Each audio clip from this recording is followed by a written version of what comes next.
If people are to actually take something from this conversation with you, Brandon, what would it be? I think for me, part of this conversation is just to be able to help everyone that's watching, the guests, all that, I really understand the value of working with cybersecurity professionals, what cybersecurity really means, where the industry is going, because it's in a sprint right now with AI technology and everything that's going on, and kind of, key takeaways, like what should they be looking at? What should they be doing? Like where should their focus be right now? Well, what you find right now is to hire on a CISO, Chief Information Security Officer, right, who's completely valuable. Like having someone like that in an organization that drives your cybersecurity program, understands the business, maintains compliance and regulatory, is a extreme cost on most organizations. Now, large, to Fortune 500, Fortune 100 companies, they can afford that. But when you get to mid-level and below, it's so expensive to have that expertise. So what you find is that range, they're looking for someone that's a fractional vCISO. So it's basically a fractional Chief Information Security Officer that gives them the same value, but for half the price, as well as, I guess what you say is the same value in the sense of delivery, consulting, advisory, being able to manage the program, right? AI is a great tool, innovative. Things are going to be so exciting of everything you can do. But when it comes to security, it's the wild, wild west. Hello, and welcome to the Cyber Weekly. Let's welcome Brandon Krieger, who is a vCISO, and he has been in the industry for quite some time. Yes, he joined with us is Angela. Angela is one of our top contenders in the show, and we've been with her for quite some time. And yeah, you can see the smile on her face, which is a good sign. So if people are to actually take something from this conversation with you, Brandon, what would it be? I think for me, a part of this conversation is just to be able to help everyone that's watching, the guests, all that, I really understand the value of working with cybersecurity professionals, what cybersecurity really means, where the industry is going, because it's in a sprint right now with AI technology and everything that's going on, and kind of, key takeaways, like what should they be looking at? What should they be doing? Like where should their focus be right now? Okay, that's very interesting. So that brings us to who Brandon is. So Brandon is a seasoned cybersecurity leader based in Toronto, Ontario, Canada, helping businesses, MSSPs, MSPs secure their future. If you want to know what that is, Brandon is here for us. Not just their systems. As a fractional vCISO and a risk compliance strategist at KNSS Consulting Group, Inc., he brings C-suite level security thinking to organizations that need strategic leadership without a full-time price tag. He also teaches people at Trial OS College and runs the Daily Cyber. It's kind of the same as the Cyber Weekly. Maybe I stole the name from him.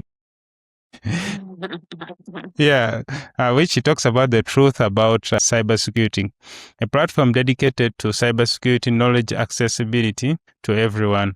With over 8,000 followers and active open to work status for CISO roles. Brandon is at the intersection of consulting, education, and executive leadership. Welcome, Brandon, to the show. Well, thank you so much. Now, just to let you know, and everyone watching, I don't teach at Trias. I actually attended Trias College, where that was where I got my IT specialist certification. I started my career back in 2001, I think it was, way back then. It's like a lifetime ago, You are showing your age right now. It's a lifetime ago, right? You're literally telling us, you guys are too young. Okay. So, for someone hearing about the fractional vCISO for the first time, what does that actually mean, and why is that model becoming so relevant right now?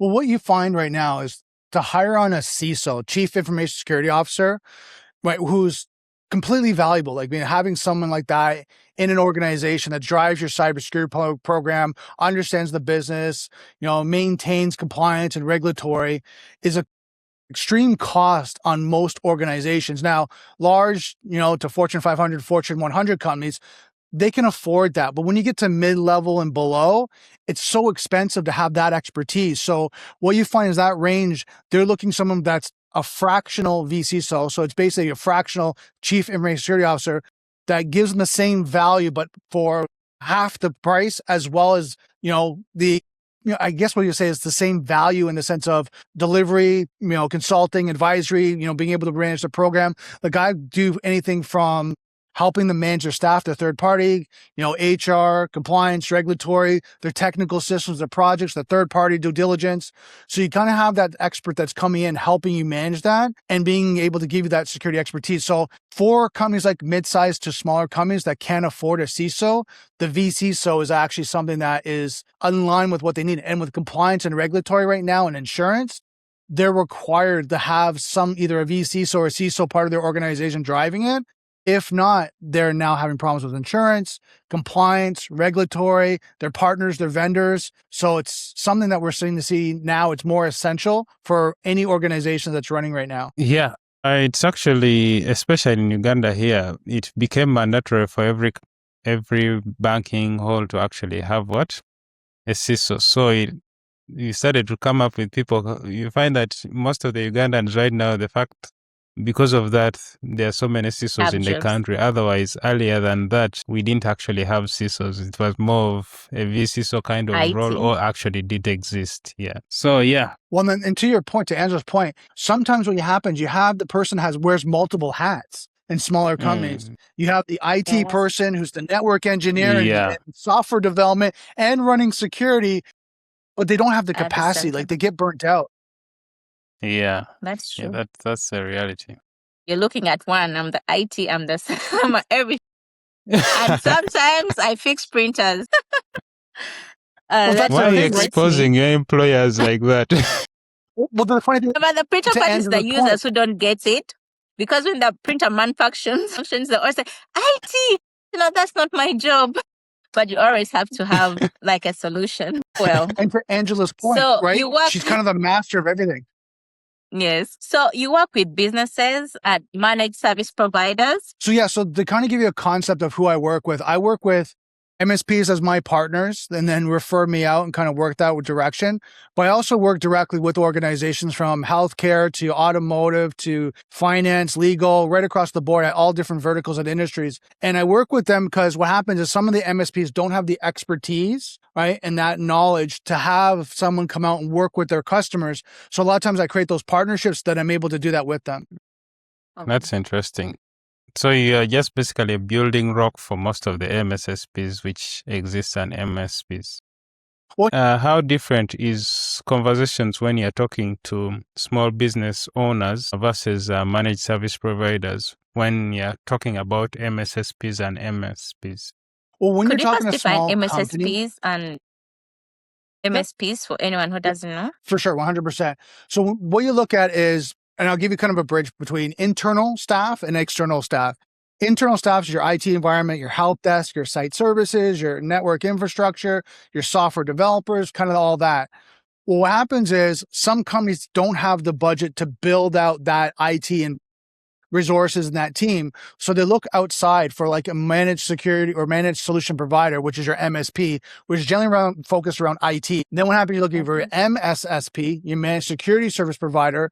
They're normally focused on security programs and security posture and your security management. So those are your two outsourced solutions, right? Or providers. What you'll generally find is they're more cost effective and they have a deeper bench of teams so they can manage your infrastructure, help you with projects, help you with deployment, help you with help desk tickets and service, right? And then on the security side, help you with the compliance, regulatory, help you secure your environment, manage your environment. They might have a 24/7 SOC, which is basically managing all the alerts, all the SIM. So that's kind of the definition between the two. Now the conversation, and then going back to your question, when it comes to small to medium-sized company, a lot of the conversations about building the basic security posture, right? Because they're really kind of driving their business and look at profitability, their product and their service. But security is generally a second thought because it's not that important as the business. They're looking at revenue, generating revenue, supporting their customers, making sure they're profitable. And then they'll look at security, two-factor authentication, secure encryption, looking at securing their data, things along that line, but it's not priority. As you go up in the chain from mid to large and up, now security becomes essential to business continuity and they start to have it more important. So those are just the different conversations when you look at clients. Now, when I'm talking about MSPs, a lot of times they're having me come in and having conversation about What do I know about what's going on in the industry? What's new and innovative that our clients need to know? What is the basic best practices and security practices that we need to tell our customers? And can you help train our customers on those security best practices so they can start getting that baseline of where we would like to have them? Because again, when you're looking at MSPs and the customers, you'll have a variety of their business strategies and where their protocols are and their baseline of security. And you'll find the ones that are starting out are lower than the ones that have been seasoned. So then what happens, you want to bring them all up to a certain level. And I'll give you guys an example. Two-factor authentication, administrative account, privileged accounts, make sure two-factor authentication. Make sure you have a SIM for monitoring logging. Make sure you have your data encrypted at rest and in motion.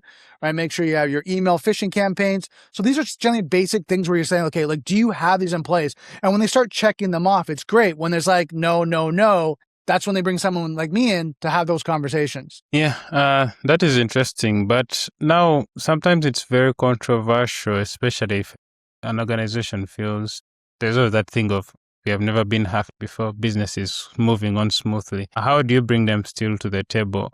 Or it's easier when they already have an idea of exactly where they want to go in terms of compliance or... Yeah, so 100%.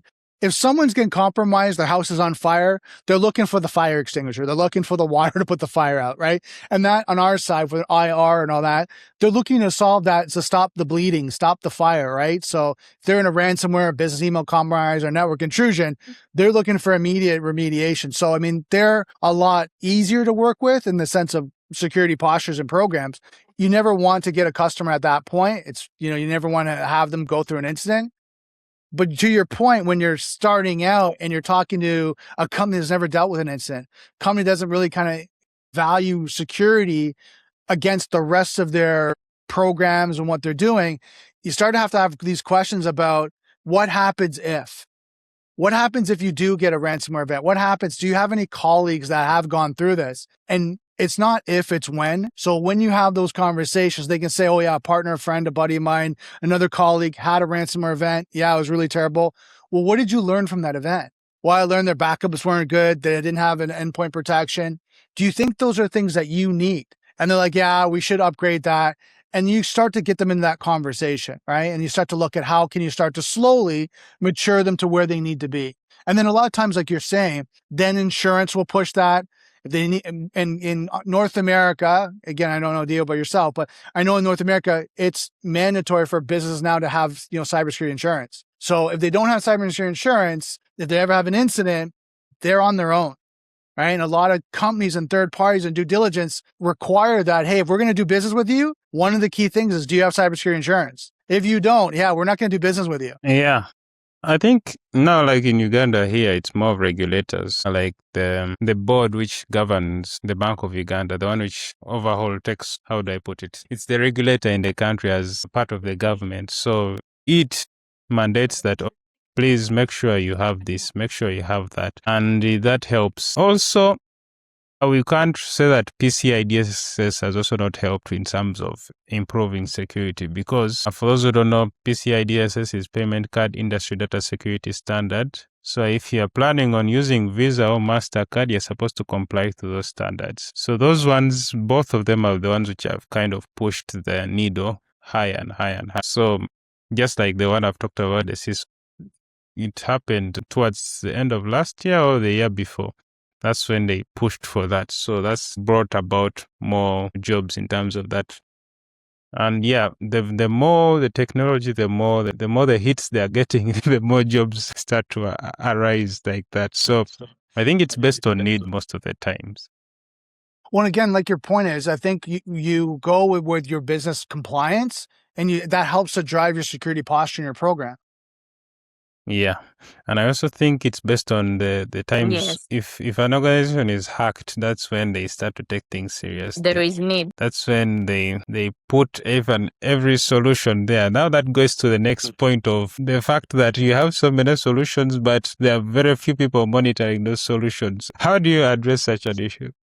Well, the biggest thing that happens is you need to have visibility, because it's speed of actual response. If you don't have visibility to your infrastructure, the traffic, That's authentication, things along that line, a threat actor could be in your environment for 6 months and you would never even know. Right? They can actually be working away, looking at doing reconnaissance, information collecting. Then all of a sudden, your data is slowly going out. And then at the end, they do an encryption event. And then they're like, oh, what happened? And then we have a forensics team come on from an IR and they go, oh, by the way, that person was in January of 2026. So like, hold on, it's August. When did they get in? Well, you monitor the logs, you're doing this. Well, no, we don't have SIM. We don't have alerts. We don't have that. They're like, well, that's when they got in and no one was monitoring it. So it's essential to have visibility because if you have visibility and tune it properly, you can respond quicker. And then what happens is your event is actually like 15, 20 minutes, maybe an hour to like a month, right? To 2 months, because you can sit there and go, okay, hold on. I see traffic coming from a geolocation. I could block the IP address. I could disable the account. I could do all that. And within 15 minutes to an hour, you've stopped the event. Versus if a threat actor is in for months, they can do reconnaissance, collecting information, exfiltrating data, things along that line. And then also now you have a ransomware event where you're talking insurance, outside counsel, an IR company, a forensics company, a restoration company. But and now it's a big event, right?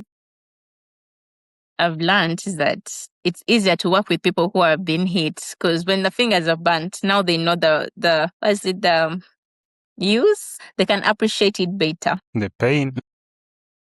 Well, the pain of loss. To your point, it's easier to work with someone that's had a challenge. If you can say, like, I'll use this as an IT analogy. Anyone's been in IT and go, okay, have you ever deployed a Windows server, right? If no one's done, they're like, oh yeah, that's easy, right? But you're like, you've done it. You're like, no, hold on. There's scripting, there's patching, it doesn't fail. There's blue screen, and then it takes this, and we have to restore it, and then there's a backup we have to do.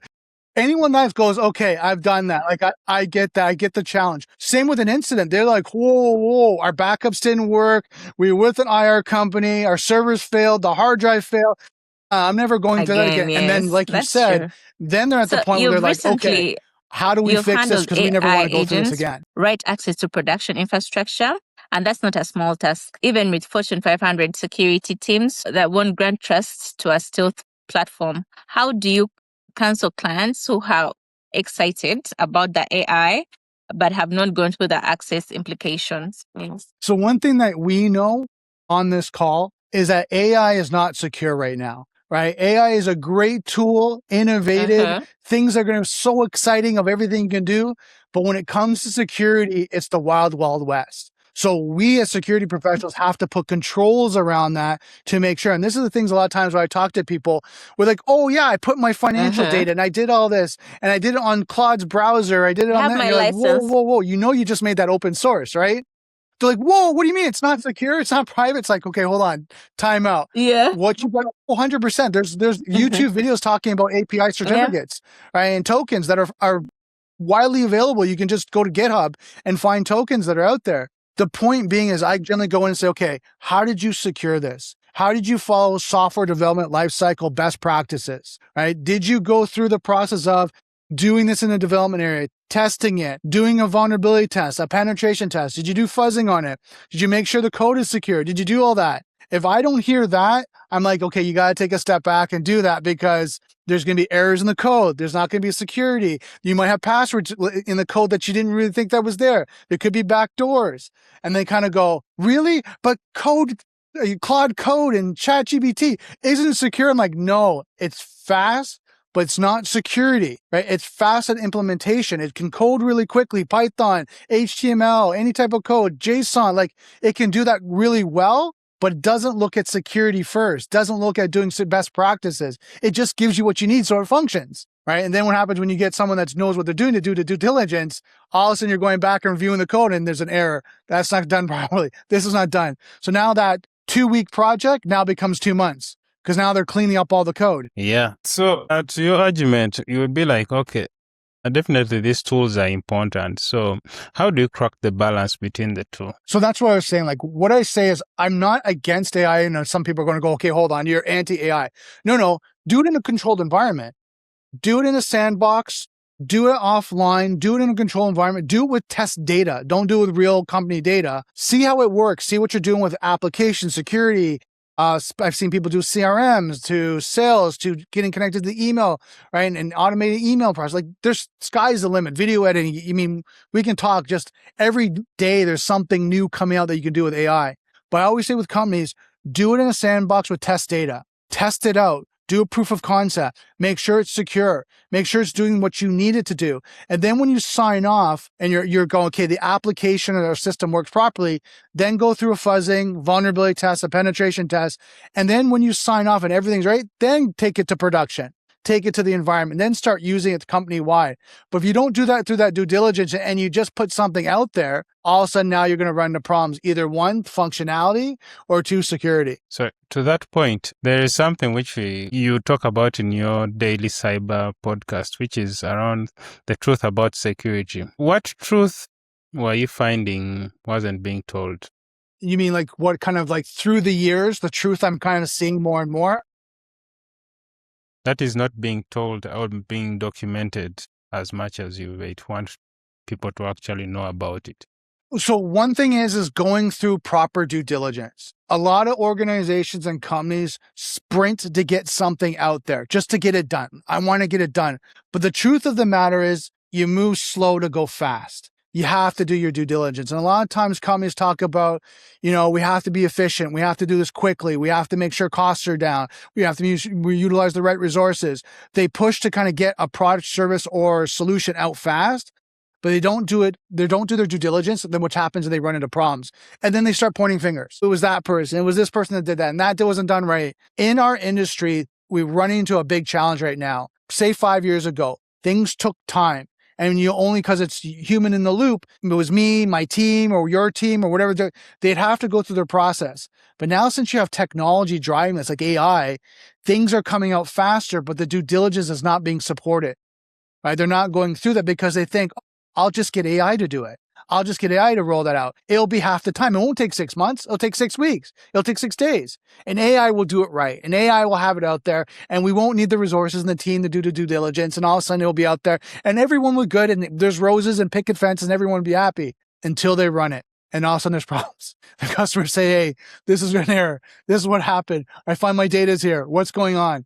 And all of a sudden now they pull it offline as quickly as possible. And now they have to review it. So Brandon, I'm curious to know, with AI and all these third-party risks, what would you recommend as the top maybe 3 or 5 due diligence that you would recommend to small and medium companies? When you're going through, say, any solution, Zoom has it, Teams has it, Chrome, Google, all of them have their AI solution. What they have to do is they have to go through a third-party questionnaire. Where's the data being stored? How's the solution being used?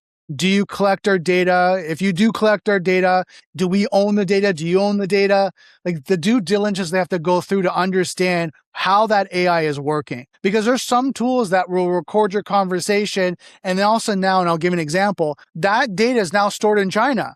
Well, some people don't know that's now property of the Chinese government. They own that data. So if I had a trade secret from my company, I just gave it to China and the government, and now they own that. So it's like, hold on. But Brandon, that's my trade secret. You just publicize it. You just publicly put it online. So they have to understand how this AI solution works, which data is being collected, where's that data being stored, right? And then how can they control that? Is there controls that we could bring in a sandbox offline? Can it be in our perimeter that you guys don't have access to it? Can we start looking at encrypting data and things along that line before they move forward? Because a lot of people are just turning the switch. Oh, I got this AI tool that we can record my meetings and then put a calendar update and then send out an email with a reminder of all the notes. Brandon, this is great. I understand efficiently it's great, but the security on that now is a concern. So they have to do that due diligence of how that solution's working and how they're going to secure their data, their privacy. To make life easy for someone, because I'm imagining a viewer being like, okay, yes, true, we need to do due diligence. Is there a particular framework that we could follow? Because, with AI, there's so much going on and things are being hit left and right and center. What framework would someone go with, or a best alternative in terms of, so there's making the such OWASP decision? Yeah, there's the OWASP Magenic AI Top 10. That's one. And that's a good starting point. Like, again, we're talking about small companies. They're not going to go to the ISO 4500, I think it is, that series. the top 10 agentic AI, the OWASP one, is a good starting point where they can start to go, okay, are we doing these 10 things? Okay. So based on OWASP top 10. Yeah. What's okay, OWASP? that's a good Now, one. just so they know, like there's OWASP top 10. Gen AI top 10. Agentic AI. Because what happens, I want to make sure they get the right. Because they go, servers and network and EDR. Yeah, and then the coding, and I'm it has a lot of things. There's it has a lot of things. Yeah, true. So you're open to work and actively seeking CISO roles while still running your consultancy practice. What does that say about where you think your impact can be the greatest right now? Well, I think right now, the reason why I put open for work, because I get a lot of organizations going, hey, are you looking for work? And then it gets me into the conversation about, okay, like I have my own company, I do consulting, there's that. And they're like, oh yeah, we're looking for someone. And then a lot of times with that conversation, they're looking maybe hire full-time, and I can give them more cost savings. They say, look, I can do that for a fraction of the cost. And they're like, oh, great. Like actually now we have more budget. We can now spend on the actual security program versus resources like team members. And now we can start to build the program. So that's why I use that strategy to, connect with companies and organizations. I think my biggest impact right now is I'm fortunate enough that because of my daily cyber and things I do, I get to connect with subject matter experts and stay on top of what's going on, what's leading edge, what's the conversation.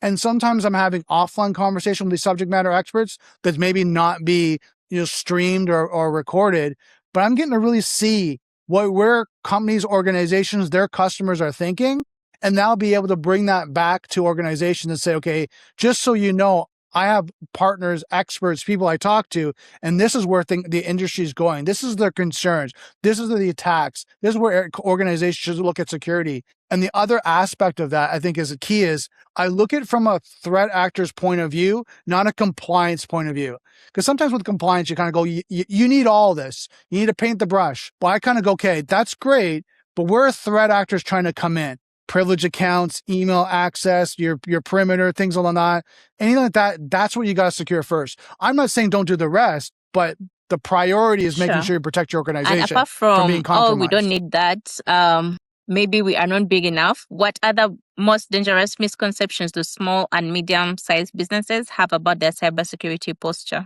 today? No.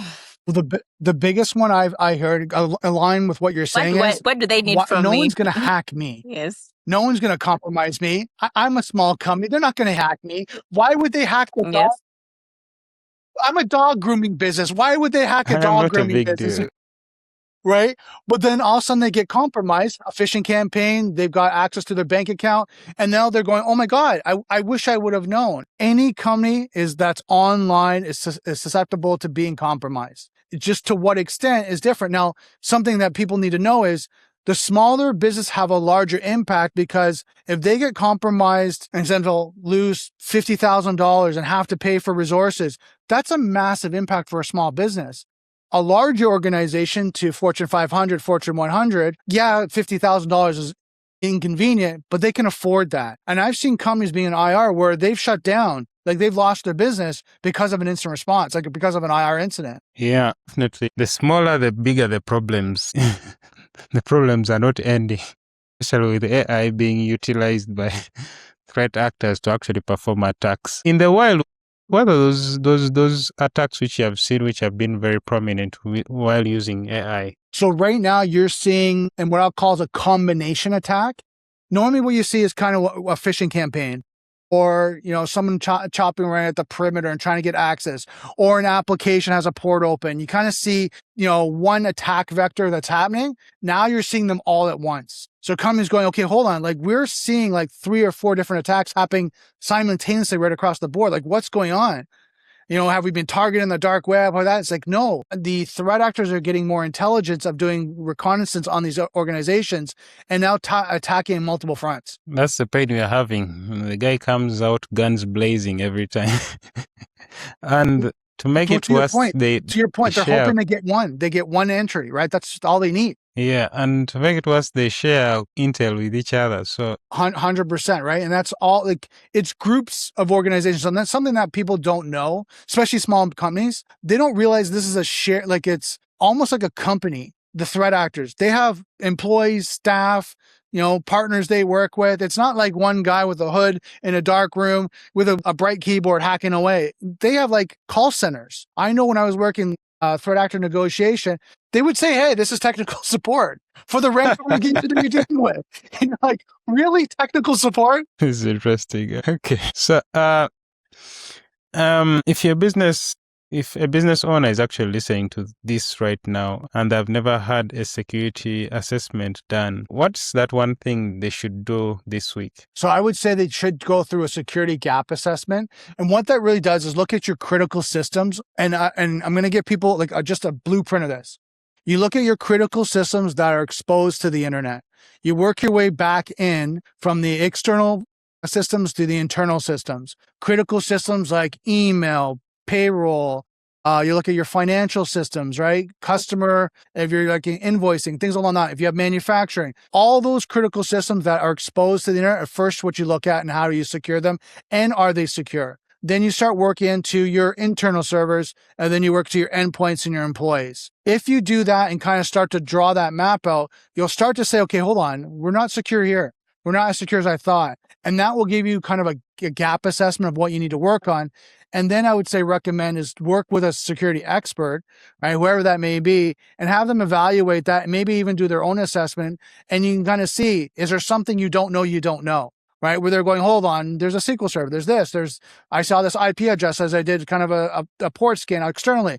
Do you know where all these IP addresses are? And they're like, I didn't even know I had those. And like, oh, there's this application. They'll help you to bridge that gap and then draw out the criticality, which is critical, which is high, which is medium low you need to work on, because anything that's critical or high, and I'll give the criteria, it's critical and high because it's exposed to the internet and the potential for that to be compromised is high, right? And I'll use an example. You have port 22, which is RDP port or FTP port.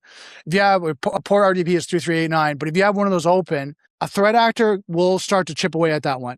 And if they get in port 3389 and RD port, they can take remote control. And now they're in. So you're kind of like, okay, hold on a second here. I didn't know that was open. Okay, was a third party open it? Did you use it for, remote desktop support? Like, what was that? And all of a sudden they didn't know. And all of a sudden now they have a threat actor in their environment. So those are the things a security expert will start to look at your gap assessment, review their own, bring that knowledge together, and then give you what you kind of need as a report to start work on how to secure your environment. Yeah, that's that. So,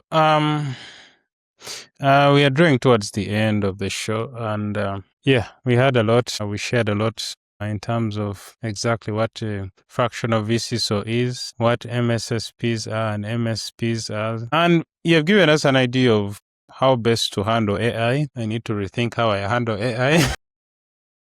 Yep.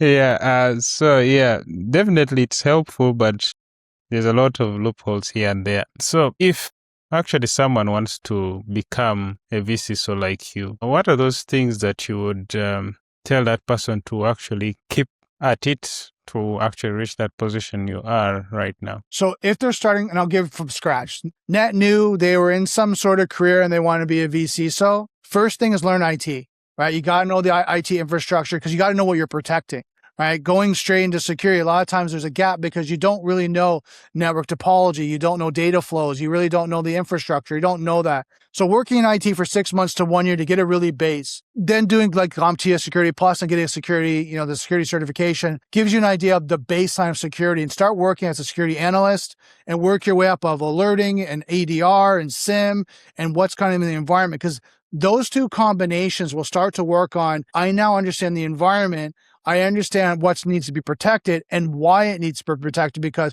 we're seeing so many alerts and activities. Then once you get a couple years of experience in that, I will look at how to do advisory, how to consult and understand business, which also includes taking a business course, right? Knowing how business works, because I can come in as a security analyst, IT person and say, okay, you know what? You need to do this, but I don't understand the business drivers. Right? I'm telling you, you need a SIM. You need 24/7 SIM. But if it's a small company, they can't afford it. They can't afford $1 million SIM with 24/7 SOC, being able to have 4 security analyst staff members, and now have that all in-house. You need to do that. They're like, yeah, we can't afford that, Brandon. There's no way. So understanding how business works, profitability, EBITDA, right? Things like that. you start to kind of go, okay, what can I start to get this company to work towards to slowly improve the security posture? And what are different, streams or different, security solutions, i.e. MSSP? We might be able to have a SOC, but again, it's outsourced. It might be more cost effective versus having internally. But I know that because I knew the business decisions that someone would make. Having all that combination would make you a strong vCISO. And then also you work in the compliance and regulatory and things like that. But that's a good foundation to get you started. Now, if you get to that point, I would start working as a business information security officer, which is the junior kind of vCISO. And that's the business side of it on understanding security. And then work your way up to that. Now, people have done it different ways, but that would be my recommendation. The tricky bit usually is I'm thinking of our listeners and I'll be like, okay, how best can I get my first client? Because it's usually the most trickiest part. That's the dance. Especially the fact that you maybe have, because I feel like a vCISO role comes literally after so many things. You have to be in the industry for some time, all that. How best do you quit your job today and start becoming a vCISO? How does it look like? No, of course not. So there's a philosophy and a strategy people talk about. Okay, you just follow your dreams and jump, right? The problem is anyone that's run a business knows it takes 2 to 5 years to kind of get from start. Like if you don't have anything behind you, it's 2 to 5 years to get to the point where you're now profitable. I'm not saying you're not making income, but a lot of people don't think of business expenses. Oh, I have to pay staff. I have to look at payroll. I have to look at my infrastructure. I have to have Office 365 or Google Workspace and this and that. And all of a sudden costs go up and up and up. And they're like, but hold on, I'm not making any money. I'm actually losing money. But then you get the next client. And there's a break-even line. Like you have 10 clients. And then you're like, oh, now I'm starting making more money. But again, you have to look at, okay, but do I have to get more system solutions, things that I'm going to have to pay for? So the business side of it, I would always recommend build it as a part-time venture until you get to the point where you double your income. So and I'll give you an example. If I'm making $60,000 a year right now as my normal full-time job, I should be making $120,000 profit, right? Gross profit from my business. That doesn't mean net profit. I want to be clear here because a lot of people go, hey, I made $120,000. Like the business did, but that doesn't mean you take that home. After taxes and expenses and all that, you might be back down to $60,000, right? But once you get to the 120, then from there you can say, okay, I can now do this full time. Now the caveat I'd say is you're making $120,000 for 6 months to 1 year. Not, hey, I did it for 1 month. I'm on track to make 120. You're like, I made 60,000 in 6 months. Now I can go full time. But don't do it. Hey, I made $10,000, $12,000, $20,000 this month. I'm going to jump because there's ebbs and flows with clients, right? Customers come, they go, they drop off. Small business might go through a hard time and have to let you go. So you want to have that consistent revenue where now you can say, okay, for 6 months, I have consistent revenue that's coming in. Now I can look at going out full time. That would be my recommendation. Sounds solid. That's a wise way of going with it. Yes, Angela. No, all my questions have been answered. Brandon, seems you're doing a very good job. Yes. Awesome.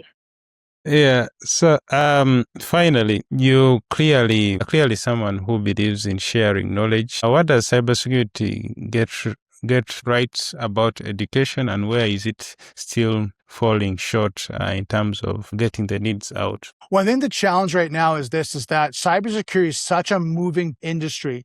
Like it's not the point where, hey, I learned Cisco, I learned Palo Alto, I learned firewalls.